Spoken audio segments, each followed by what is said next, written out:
Expand होएगा। Cyclohexane की अपन बात करें,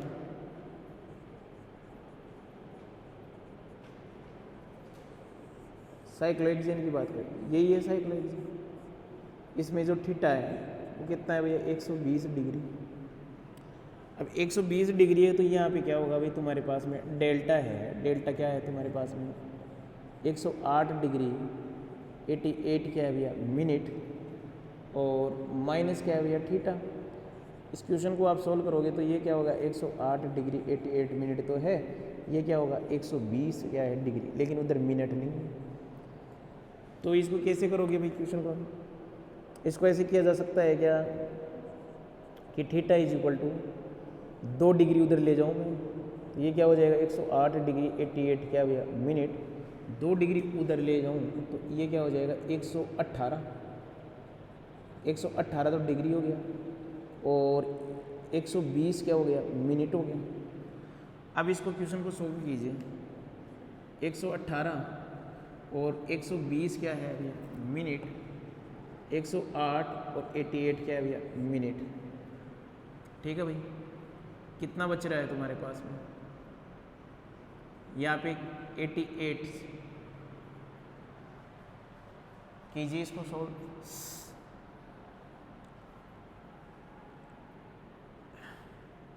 क्या बच जाएगा यहाँ पे 32 क्या हो जाएगा मिनट,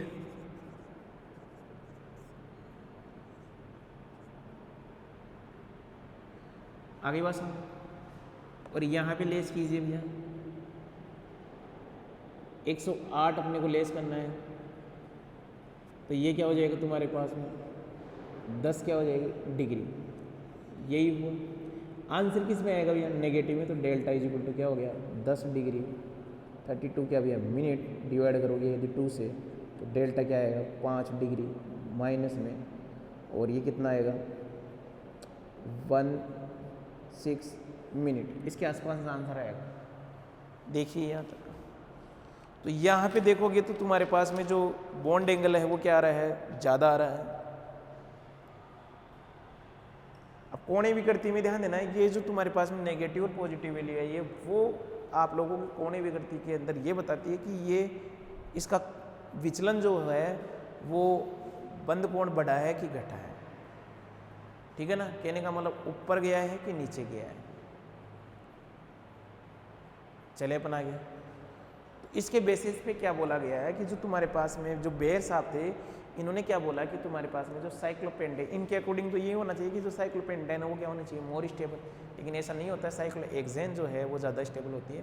तो जो बेयर का विकृतिवाद सिद्धांत है वो ओनली और ओनली जो तुम्हारे पास में साइक्लोप्रोपेन और साइक्लोब्यूटेन है उसके स्थायित्व की व्याख्या ही करता है। तो ये तुम्हारे को मैंने क्या बता दिया, बेयर का विकृतिवाद सिद्धांत। अब क्या लिखेंगे इसमें, बेयर के विकृतिवाद की सिद्धांत की सीमाएं। ठीक है ना, तो इस सीमाओं में मेंशन कीजिए सबसे पहले इस सिद्धांत के अनुसार साइक्लोपेंटेन का स्थायित्व, साइक्लोहेक्सेन से अधिक होता है, जो कि संभव नहीं है भैया। और क्या बोल सकते हैं, इस सिद्धांत के अनुसार सभी साइक्लोएल्केन समतलीय होती है, यही है। दूसरा, यह सिद्धांत साइक्लोप्रोपेन व साइक्लोब्यूटेन के स्थायित्व की व्याख्या करता है, परंतु उच्चतर साइक्लोएल्केन के स्थायित्व की व्याख्या नहीं करता। आगे बात समझ, यस या नो, यस।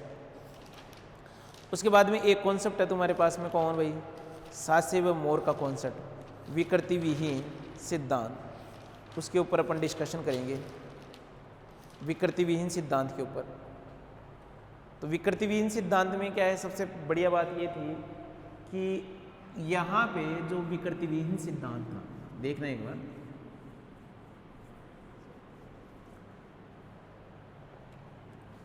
विकृति विहीन सिद्धांत,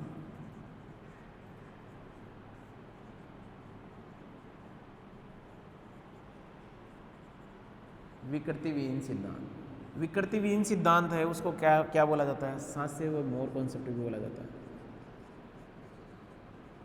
सास्य व मोर सिद्धांत भी कहा जाएगा इसको। क्या बोला जाएगा? सास्य व मोर सिद्धांत।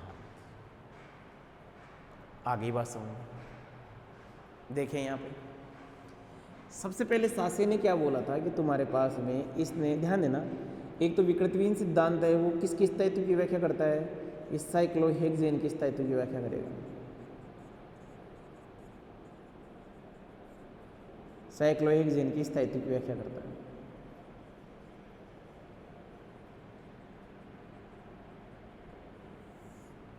आई बात समझ?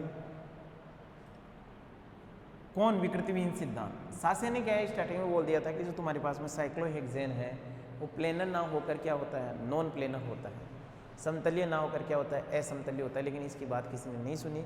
बाद में मोर ने बताया कि हाँ, साइक्लोहेक्सेन के दो समावेशी संभव है। क्या बोला?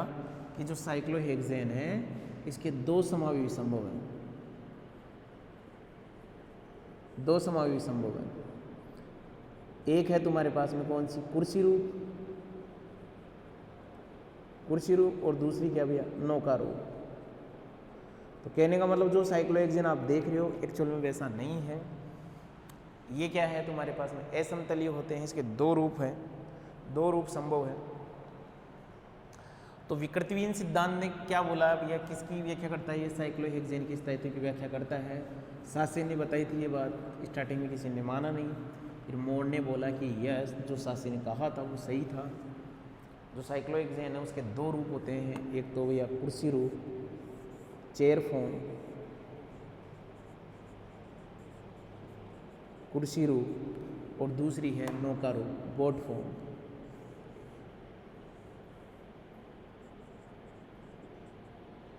बोट फॉर्म, नौका रूप।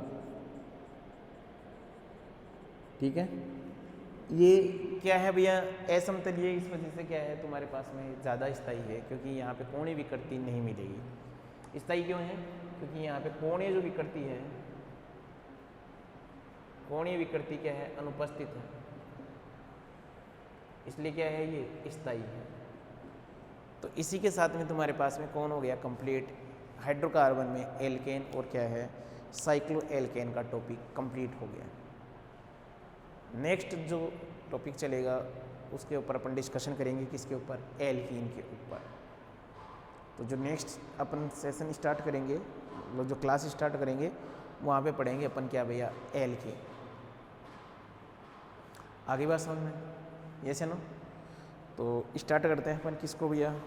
एल्कीन को। देखिए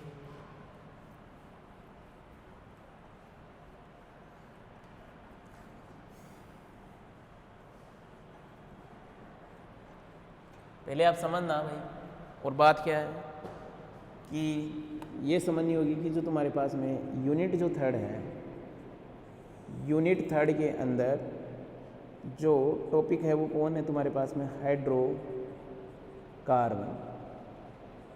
और ध्यान देना, हाइड्रोकार्बन के अंदर एक तो है तुम्हारे पास में क्या भैया? एल्केन, और इस एल्केन से जुड़ा हुआ है तुम्हारे पास में क्या भैया? Cycloalkane, cycloalkane. तो कई बार ध्यान ना, पूरा एग्जाम में क्वेश्चन इससे ही आ जाता है। फिर इससे जुड़ा हुआ है तुम्हारे पास में कौन है? एक भैया एल्कीन, साइक्लो एल्कीन, एक है एल्काइन, या उससे पहले 1,3-ब्यूटाडाइन भी देख लीजिए। 1,3-ब्यूटाडाइन, सॉरी 1,3-ब्यूटाडाइन। एक है तुम्हारे पास में क्या भैया? एल्काइन। तो ये टॉपिक है, इस कोई भी आप कर जाओगे तुम्हारे पास में यूनिट क्या है? क्लियर है। इसको देख के चले जाओगे तो आगे बस। फिर भी अपन पढ़ेंगे इसको, थोड़ा सा पढ़ेंगे एल्कीन को, साइक्लो एल्कीन को, 1,3-ब्यूटाडाइन को, थोड़ा थोड़ा डिस्कशन तो इनका भी बनता है। तो नेक्स्ट क्लास से अपन स्टार्ट करेंगे एल्कीन और क्या भैया? Cyclo alkene.